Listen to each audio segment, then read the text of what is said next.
Hello, people of the internet. So, in today's episode of Dumb Things to Do with Your Project Car, we're going to start off with a disclaimer, which probably should have already played because I'm going to try to make a title card or whatever the hell that thing's called, an intro card that says it. This is for informational purposes and off-road use only. Don't go breaking any laws. Definitely don't do anything retarded. And be an upstanding citizen. Okay? Alright. So, the last video, I did away with the EGR valve. Again, in this system, LH 2.4, and like with... So, LH 2.4 was, in my opinion, was a really good OBD1 system. But with like your OBD2 stuff, deleting an EGR valve on most things, it's pretty pointless. They're not the 70s and 80s EGR systems, okay? That being said, I deleted the EGR valve. Something else I wanted to do was I really wanted to get rid of that Rochester charcoal canister that this thing has. It's not hidden. It's right out in the engine bay. We're going to go take a look at it. And it's ugly. I'm sorry. It's ugly. I know my car's not great looking, but having that big giant thing in the engine bay, it won't hit on much for me. So let's take a look. So, as you can see, all my stuff's still out of the way. This is what you got. It's just a big old-fashioned Rochester, GM, whatever you want to call it, EVAP can. You got a line from the fuel tank. You've got a line that activates the purge solenoid. This is the purge solenoid. This, when the purge solenoid becomes open, it draws in and takes ventilation out. It's on a big, heavy steel bracket. Well, not heavy, but you know. Sorry.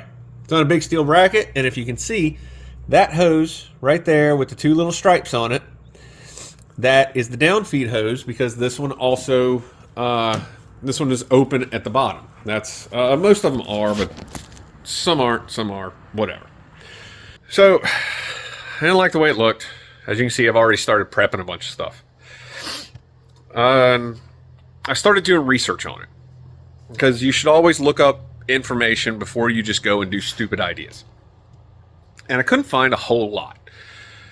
And I can't really find a rhyme or reason with charcoal canister size, like physical size and amount of charcoal that it has in it, correlating to anything. You know, I went through Fords and GMs because they were the easiest ones for me to find information on. Chrysler didn't have, I wasn't able to find a lot of Chrysler information easily. And it seems like it's one of those things where they use the same EVAP canister regardless pretty much of application, displacement, anything, you know. So like in Ford, a 2-liter Pinto has the same EVAP canister in context as like a 460 Lincoln, you know. So I didn't see any connection between fuel tank capacity, engine displacement, anything like that. It really just seemed like, hey, we designed one, it works. This is what we're going with. Went looking some more. I didn't really like the options I was coming up with. A lot of the OEM stuff just didn't look good to me. And I found through kit car forums, a lot of guys are building them out of PVC pipe. You know, they paint them black, they make them out of PVC pipe, and they go hide them somewhere. And I was like, okay, that's kind of cool, but something a little bit, I guess, nicer. I don't know. I didn't really want to use PVC unless I had to. But there, you know, it was good information. It gave me some ideas. A lot of the guys at the Factory 5 stuff are doing this. Other kit cars. I'm like, okay, this obviously is tested well enough for my purposes and is functional. So now we're going to look and see what I've put together. So what I did was I started looking. I wanted something aluminum. I just did. I wanted a nice aluminum cylinder. I started looking on Amazon, and I came up with a great big oil catch can. Well, this is not great big, but it's a longer oil catch can, taller oil catch can, whatever. I bent up a new bracket and threw some of my Jeep paint that I pretend is the right Volvo color, which is very not. And it was extremely cold when I did all this, so the paint is not good, but it's on, and it's not just coming off every time I look at it. I made some straps, and I hit them up with my VHT orange, which I used to offset this, because I didn't have any straps that were the right diameter, and when I priced them out to get a vinyl coated strap, it was like $15 a piece, and I'm not doing that. I've got to put a riv nut in the frame rail. I sourced out this AC Delco part number, and I will leave this in the description. And what that is this valve right here. So it takes it from being a canister mounted valve to an inline valve. So you have your vacuum control, you have your draw through. That's what you need. I took all the fins and stuff off of the inside, but I left this one because that's going to be my outlet. This is where the tank's going to come in at. Just, it happened that I used that one. I could have used either one of these, but this is where the tank's going to vent into. This is where my inline valve is going to be, like so. Those will get screwed together. Now for the guts of the can, you need activated charcoal. Not regular charcoal, not lump charcoal, activated charcoal. Most people get this stuff through like pet stores. Amazon's got it. Activated charcoal. I'm also going to put a little bit of steel wool in there. And this guy just happened to come with a nipple fitting that I've already tested, that little tail hose. It fits. It's a touch loose, but it fits well enough. I'm going to probably just zip tie it on and we'll call it a day. So what I need to do is get this riv nut in, because that riv nut will be what I bolt the bracket to. I need to get all that stuff out. Hold on. Yeah.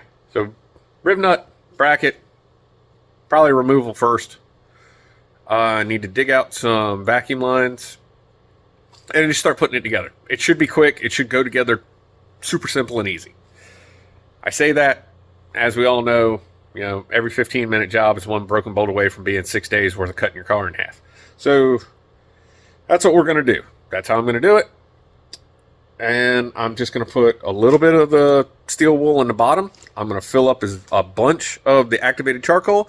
I'm going to put another little piece of steel wool at the top, just so it doesn't get like shook around in the cap in any way, shape, form, or fashion. I'm going to use a little bit of thread locker on the cap, just precaution. We'll start putting stuff together. So hopefully come back in a couple minutes. All right, this is where we're at for right now. Everything's in. This clamp is nice and tight. This one I must have cut a little long. Let's see. Can you see it down there? Yeah, you see how it bubbled out and it didn't snug down? So I'm going to take that clamp back off and get just a little bit of stick-on foam filler to take it up and provide a little more. But you can see, I mean, it's turning the clamps, not the can, so that's good. Originally, this would have been held in here with a self-tapper. I just drilled it out and put the riv nut in. And then I think the bracket was also held in by a nut here. This is where the frame weight used to be. And those have been gone, and that big can was holding itself in with just that self-tapper for probably 3 years. So I have full confidence in this little 6mm screw. These I am using medium strength Loctite, just blue Loctite on it. This one I just stuck in with a little anti-seize. But yeah, so those will go there. Again, yeah, this guy will just get put in line right here, like so. And then this is the tank. This is the actual tank line here. And it looks like all I'm going to end up having to do is cut the, just cut it down a little bit, and poof, I'll be able to slide it right on there. This is, well, it's not 1/4 inch line, but I think it's like 4 mil. These are 1/4 inch nipples, and this, I did have to thread this to 3/8 NPT. It was originally, I think, just a straight metric thread. 3/8 NPT to 1/4 inch hose barb was fairly easy to find. A one-piece 90, I ordered some and they came in wrong, dimensionally switched. So instead of being 3/8 NPT 1/4 barb, they were 1/4 NPT 3/8 barb, and I'd already had to wait a week and a half there, and I just wasn't worth it. So I went this route. The 3 brass fittings probably weigh more than the whole unit put together. I did fill up. I didn't show it, but as far as the activated charcoal is concerned, you want to get as much in a can as you capacity. So it's just enough of the stainless steel at the bottom to keep stuff from falling out the vent tube. I brought it all the way up as even as I could with the bottom of the threads in the can. Then I put a small piece of stainless steel on top, and I test threaded everything down and shook it, and it had just a touch of movement. So I went just a little higher, put everything back together, shook it. You don't hear anything rattling around. You want it to be nice and tight and firm, and everything's good. So, yeah, again, this is second and third hand information off of like kit car forums, and we all know kit cars, but I think it's already looking a little bit better than that big Rochester one. So let me fix that clamp. We'll come back. All right, and so we kind of finished it up. That top clamp that I was talking about. Oop, I'm in the light. I ended up putting a piece of foam on there, trying to take up the gap, and I just decided it didn't take it up all the way. Took the clamp off, cut about a 1/2 inch out of it, re-drilled the hole on the backside, put it together. It's nice and tight now, no problems. Got the control valve in line. Again, from the tank in, it's got, you're not going to be able to see it, but I'm going to have to trim that. But it's got the vent tube. We've got suction out, and these aren't in final location. I haven't gotten the intake charge pipe back in yet, so those will get buttoned up. But suction out through the control valve, back over to where it goes, because this is the feed from the valve, and the other side here, that's vacuum. Oop. It's vacuum from the valve, at least according to my EVAP sticker. That's vacuum control. And again, take that guy off. Focus. There's the EVAP sticker, as you can see. Closest to the firewall is vacuum control on the throttle body. Next up is purge from the tank, and the other one is fuel tank. So that's good. I guess I can take this one off too. Good old silly stuff that nobody needs to really worry about. And there we go. It's locked back in now. If anything, it's a little low. All right, so let's see. All right, so yeah, that's it. I think it looks a little bit better. Probably going to play around with the control valve location and how the lines and stuff are run. This is just how it is now. You know, I might move it around a little bit, do something. I don't know. I'm going to have to get the charge pipe in, wait and see how it looks.